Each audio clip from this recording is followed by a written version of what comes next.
అంటే ఓట్ల కోసం బుగ్గలు నిమరటం, తలకాయలు నిమరటం ఇవి కాదు.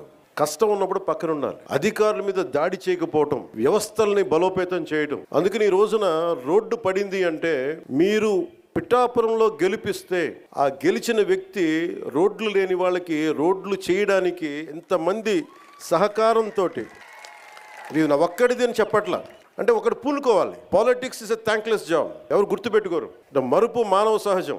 ఇన్ని కోట్ల డబ్బు ఉంటుంది సినిమాల్లో, ఇవన్నీ వదులుకొని ఎందుకురా సుఖానం ఉన్న ప్రాణం దుఃఖాన్ని పెట్టుకుంటాం మా అమ్మ అంటూ ఉంటుంది. నాకు ఎప్పుడు దుఃఖం అనిపించలేదు, నాకు చాలా సంతోషం అనిపించింది. చెప్పులు లేకుండా మట్టిలో నడిస్తే, రోడ్లు బహిర్భూమి అంతా నిండిపోయి మలమూత్రాదాలతో నిండిపోయి అలాంటి రోడ్ల మీద నడిస్తే నాకు సగటు మనిషి కష్టం, సగటు మనిషి బాధ, వాళ్ళ అవసరాలు నాకు తెలుసు. దాంట్లో నేను సుఖం చూశాను. అలాంటి వ్యక్తికి మీరు అండగా ఉన్నందుకు నా జన్మాంతం మీకు రుణపడి ఉంటాను.